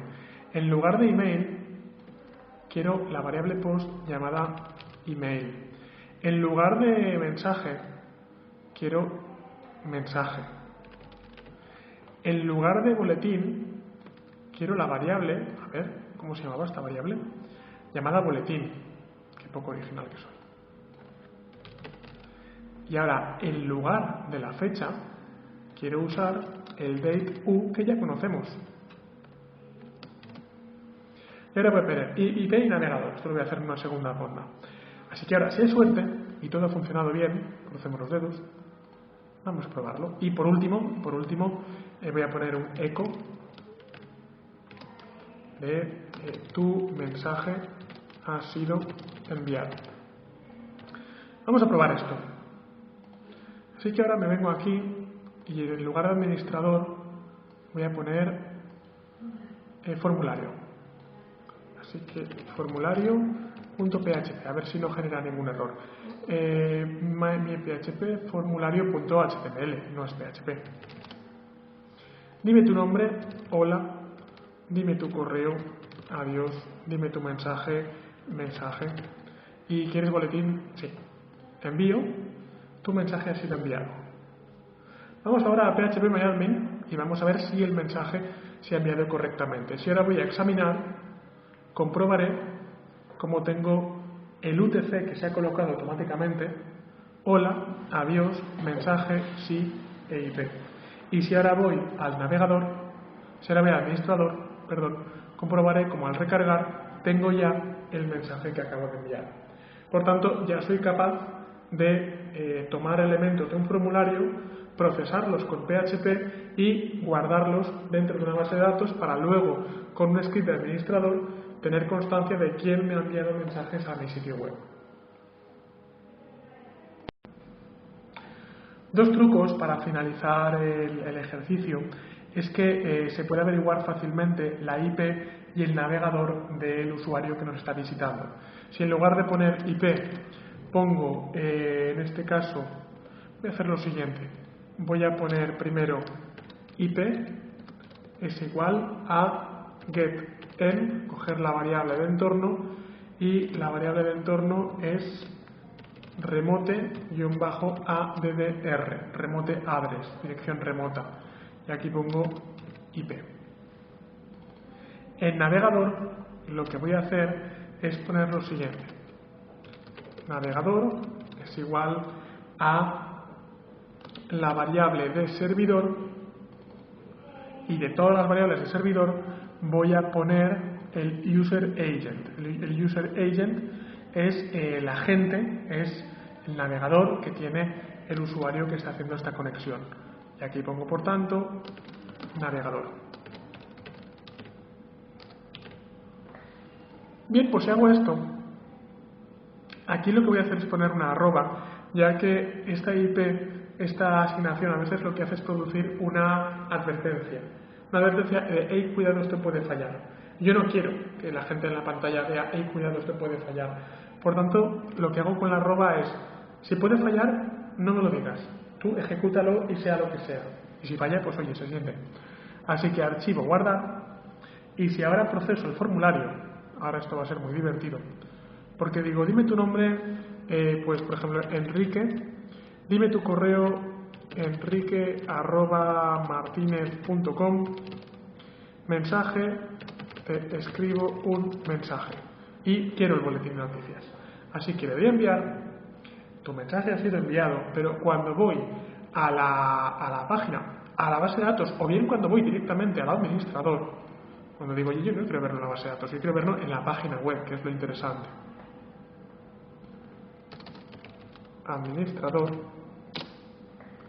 lo que obtengo es Enrique, la dirección, el mensaje, si quiere boletín o no, y sobre todo, lo importante, la IP desde la cual se ha enviado el mensaje, en este caso es 127.0.0.1 porque lo he enviado yo mismo desde el mismo ordenador, y el navegador con el sistema operativo y con todo, y con la versión del navegador que tenía, porque hay veces que, por ejemplo, hacemos algo que no se ve bien desde un navegador concreto y viene bien saber el que te ha enviado el mensaje qué navegador tenía, para responderle y decirle, oye, no, es que como has entrado desde ese navegador, pues tienes este tipo de problema. Oye, o simplemente para recuperar información de quién te está enviando ese mensaje. Para que no dé el error de si por ejemplo vengo aquí y le digo que, aquí, vengo atrás y le digo que no quiero boletín, lo que hago es enviar y da un error, una noticia. ¿Por qué? Porque si no envío la variable boletín, la variable boletín no existe. Por eso lo que hago es ir al script PHP y escribo lo siguiente. Para eso hemos aprendido nuestra estructura de control if y le digo, si pone algo aquí dentro, ejecuto este código y le digo, si no, en PHP poner no es poner admiración, si no y set la variable post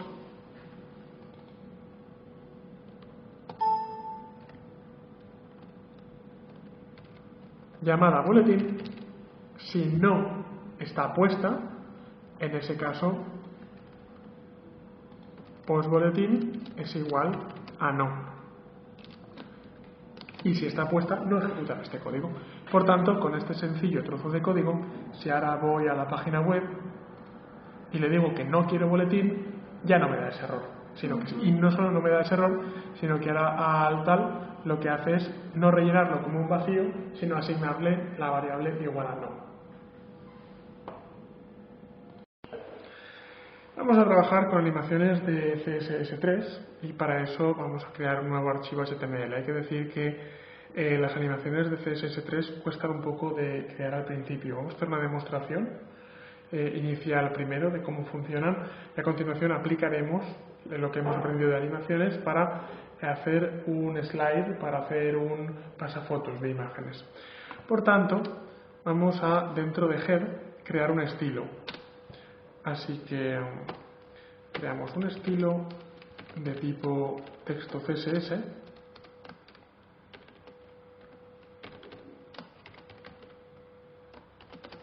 Cerramos el estilo. Y vamos a hacer lo siguiente. Dentro del body creo lo que quiera, porque cualquier cosa se puede animar. El ejemplo más sencillo es animar un div. Así que animo un div. Pero insisto, no es que solo se pueda animar divs, se puede animar cualquier cosa. Y pongo aquí hola. Si lo previsualizo, veo aquí en la vista en vivo que tengo mi div hola. Y ahora a mi div lo que hago es darle un poco de estilo. Aquí lo tenemos. Y digo lo siguiente, el div tendrá, por ejemplo, un width de 100 píxeles, un height de 100 píxeles y un background color rojo.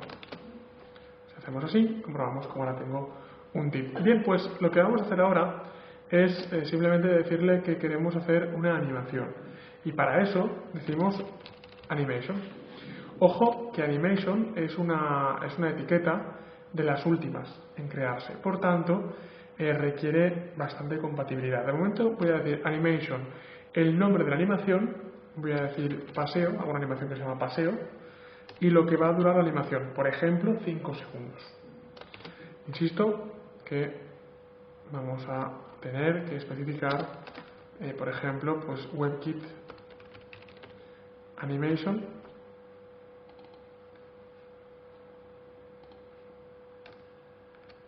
Aquí, evidentemente, me faltan 2 puntos. Y Mod paseo. Mod animation paseo. Bien, ahora, fuera de esta llave, y es un poco lo raro, tengo que hacer lo siguiente. Voy a trabajar con WebKit, voy a trabajar desarrollando para WebKit. Tengo que hacer @ WebKit, porque voy a probarlo en el navegador WebKit. Y keyframes, los fotogramas. ¿Los fotogramas de qué animación? Porque en una web normalmente con tener una animación ya vale, pero puedo tener muchas animaciones a la vez. Por tanto, te voy a decir que me estoy refiriendo a paseo. Y ahora abro y cierro llaves. Eso es un poco raro, pero es así. Porque para hacer una animación, aquí la llamo y fuera la defino. Y para definir una animación, lo que tengo que hacer es especificar de esos 5 segundos qué pasa en cada porcentaje del tiempo. Vamos a hacer una primera animación muy sencilla. Y decimos que en 0% ocurre esto y en 100% ocurre esto. ¿Ocurre eso qué es? Pues voy a decirle aquí, por ejemplo, que el position es absolute y le voy a decir WebKit transform translate 0 píxeles, 0 píxeles. Es decir, al principio de la animación está parado, pero en el 100%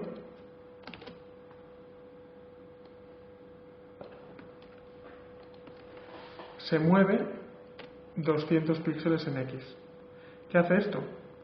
Lo que hacemos es animar ese cuadro con lo que hemos dicho. Prácticamente cualquier propiedad que sea numérica se puede animar. Esto quiere decir que si yo ahora aquí digo y además el background color es blue, mientras que el background color al final es red. Lo que tengo es una animación en la que no solo animo la posición, sino que animo también el color. Es decir, prácticamente cualquier propiedad, siempre que en esencia sea numérica, se puede animar. Y otra cosa muy divertida, pero vamos complicando un poco el ejercicio, una cosa muy divertida es que, por supuesto, no solo estamos bloqueados a 0 y 100, sino que podemos poner tantos pasos como queramos. Así que, por ejemplo, yo voy a copiar esto y voy a decirle que esto ocurre en 25. Porque en 50 quiero que esto se mueva hasta 200 por 200. En 75 quiero que se mueva hasta 0,200. Y al principio vuelva a 0, 0. Si lo vemos, 25, 50, 75 y 100, que es igual a 0. Es decir, se puede animar cualquier cosa. Más cosas que podemos animar. Pues, por ejemplo, podemos animar también translate 0, 0, rotate, voy a poner código, rotate de 0 grados. Pues ahora digo, bueno, pues al principio es 0 grados, pero luego quiero que rote 45 grados, y luego quiero que rote hasta 60 grados, y luego quiero que rote hasta 120 grados, y luego quiero que rote hasta 0. Y si ahora vemos la animación, comprobaremos cómo rota hasta los grados que le hemos dicho. Otra cosa, quizás va un poco rápido ahora, porque le hemos dicho arriba que dure 5 segundos, pero si en lugar de 5 segundos le decimos que dure 25 segundos, lo que hace automáticamente es redimensionar las claves para que dure lo que le hayamos dicho. Por tanto, es un poco quizás difícil de pensar, porque no hay que pensarlo en claves absolutas, sino claves relativas al porcentaje de aquello que dura. Lo bueno es que luego la animación la estiras como si fuera chicle, porque le dices cuánto debe durar la animación y se rehace automáticamente todas las claves. A continuación voy a ir a Internet, voy a ir a Google y voy a buscar una galería de imágenes que me guste y lo que voy a hacer es integrarla dentro de mi página. Así que digo, bueno, hay varios tipos de galería.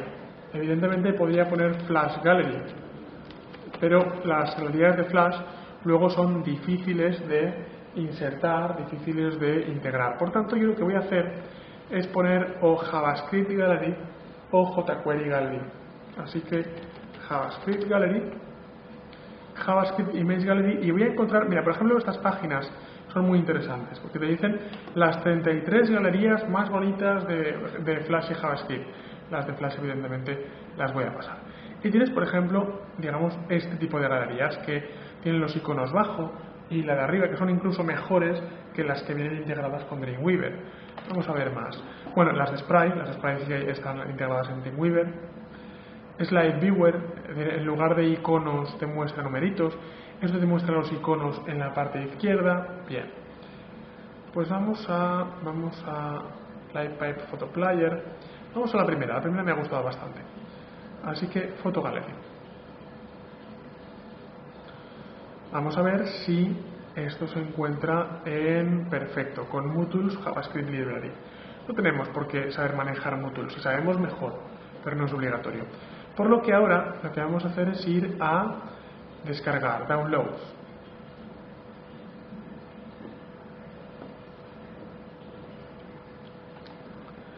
Así que descargamos, no está aquí. Se ve que no estaba en la página correcta. Aquí, demo, download. Vamos a descargarlo, Eros Photo Gallery. Lo descargamos, por ejemplo, en el escritorio. Y vamos a destriparlo. Eros Photo Gallery. Ahora vamos al escritorio,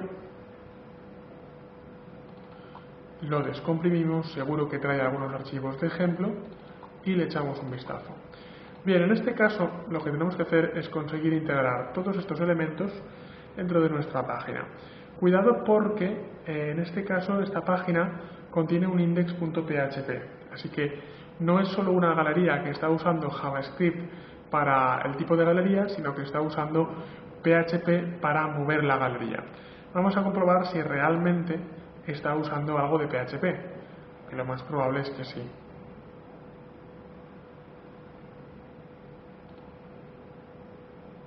Y sí, efectivamente está usando PHP. Bien, para esto entonces lo que tengo que hacer, bueno, es o convertir mi servidor en un servidor de desarrollo con PHP, que si no sabemos PHP puede ser un poco rollo, o buscar otra galería, o voy a buscar otra, voy a bajar varias.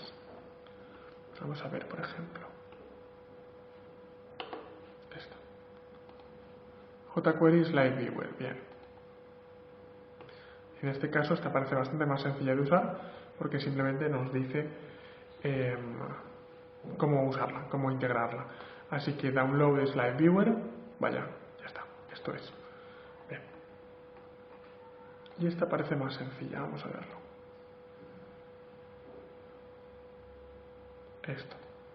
Nos dice que para usarla, nuestra lista de nuestro div debe tener la clase SVW.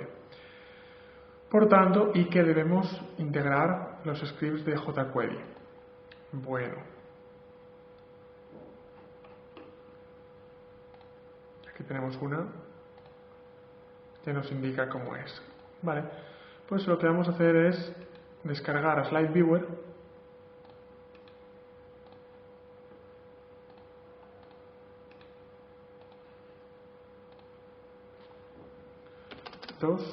Y hago lo siguiente. jQuery Slide Viewer. Ahora necesito descargarme jQuery. ¿Dónde está jQuery?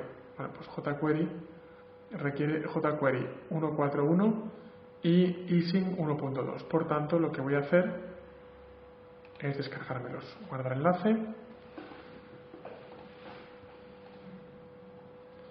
Me descargo el de producción.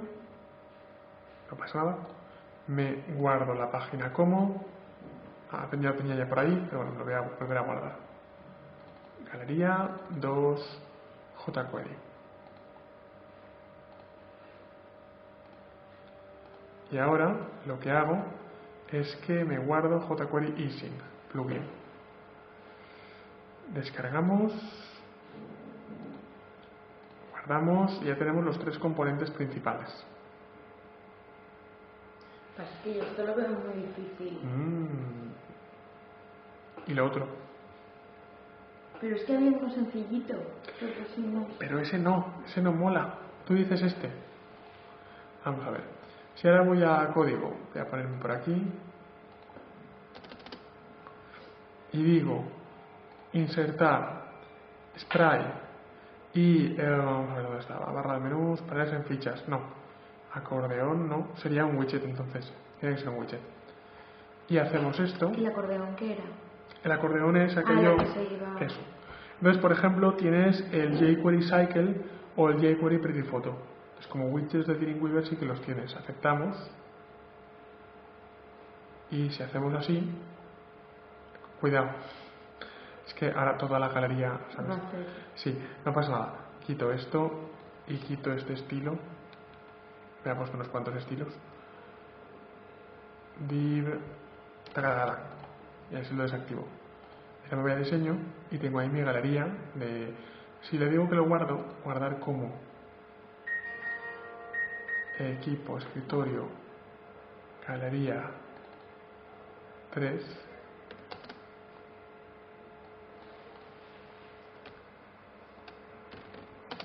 Test, me guardo todo eso de tal manera que cuando publico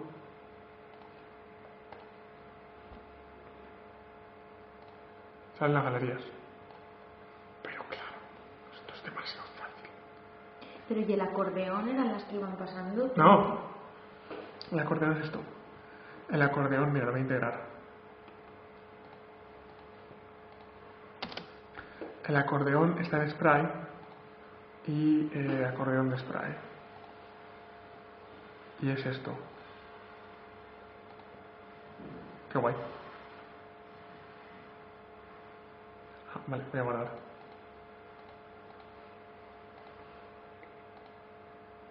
Vista, ¿no? Vista.